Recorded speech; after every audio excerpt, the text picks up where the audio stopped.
Hello everyone, আসসালামু আলাইকুম। আমি মোহাম্মদ নাইমুল ইসলাম। তো আজকে আমি ৫ টা টিপসের কথা বলবো, যেটার মাধ্যমে আপনি যেকোনো ভিডিও এডিটিং সফটওয়্যার ইউজ করে প্রফেশনাল লেভেলের এডিট করতে পারেন। তো নাম্বার 1 হচ্ছে ভিডিওর থিম। আপনার ভিডিও এডিটটা ডিপেন্ড করবে আপনি কি ধরনের ভিডিও এডিট করছেন।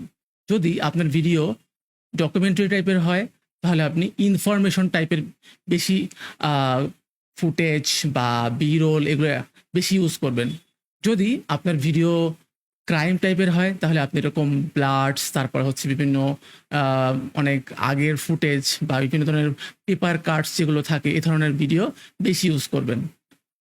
এরপরে যদি আপনার কর্পোরেট টাইপের ভিডিও এডিট করতে চান, সেক্ষেত্রে আপনার বিভিন্ন ধরনের আ বড়, বড় অফিসের ইন্টেরিয়র, দেন হচ্ছে প্রফেশনাল লেভেলের যারা স্টক ভিডিও যারা ইউজ করেন, তারা তো জানেনই যে বিভিন্ন ধরনের কর্পোরেট মানুষ কাজ করতেছে, কথা বলতেছে, এই ধরনের ভিডিও বেশি ইউজ করবেন।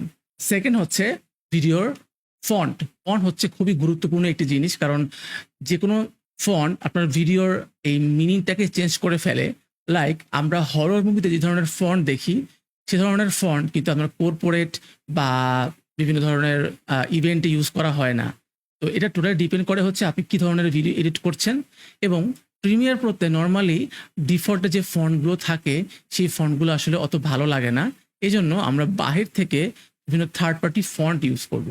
সেক্ষেত্রে আমরা যেতে পারি dafont.com এ, এবং সেখানে ক্যাটাগরি ওয়াইজ আমরা বিভিন্ন ধরনের ফন্ট ডাউনলোড করে ইনস্টল করতে পারি। থার্ড হচ্ছে ট্রানজিশন। ট্রানজিশন হচ্ছে ২ টা ভিডিওর মাঝখানে যখন কাট পড়ে, যে ইফেক্টটা দেই আমরা, সেটা কি বলে?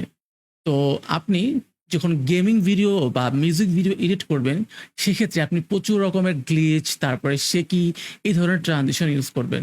বাট যদি আপনি কর্পোরেট বা রিয়েল এস্টেট এই ধরনের ভিডিও এডিট করেন, সেক্ষেত্রে আপনাকে মিনিমালিস্টিক ট্রানজিশন ইউজ করতে হবে।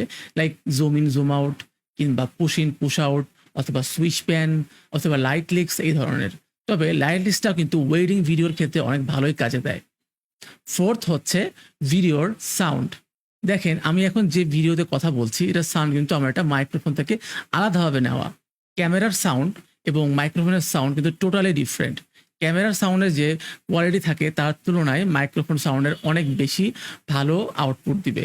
তো এই ক্ষেত্রে খেয়াল রাখবেন, যদি আপনি কোনো অডিও রাখেন ভিডিওতে এবং যদি কেউ কথা বলে, সেক্ষেত্রে এরকম ধরনের মাইক ইউজ করতে। যদি আউটডোরে শ্যুট করেন, তাহলে ল্যাভিলিয়ার মাইক্রোফোন, যেরকম বয়া, অথবা ওয়্যারলেস মাইক্রোফোন যেমন রোড, এই ধরনের মাইক্রোফোন বেশি ইউজ করবেন। তাহলে আপনার ভিডিও এবং অডিও কোয়ালিটি দুটাই ভালো থাকবে। ৫ নাম্বার হচ্ছে কালার। কালারটা কিন্তু খুবই গুরুত্বপূর্ণ, কারণ একেক ভিডিওর কালার একেক ধাঁচের হয়ে থাকে। যদি আপনি রিয়েল এস্টেট ভিডিও বা কর্পোরেট ভিডিও এডিট করেন, তাহলে অনেক বেশি কালার গ্রেড করা লাগে না। জাস্ট সিম্পল কালার কারেকশন করলেই হয়ে যায়। বাট যদি আপনি মিউজিক ভিডিও এডিট করেন, তাহলে কিন্তু আপনাকে প্রচুর স্টাডি করতে হবে।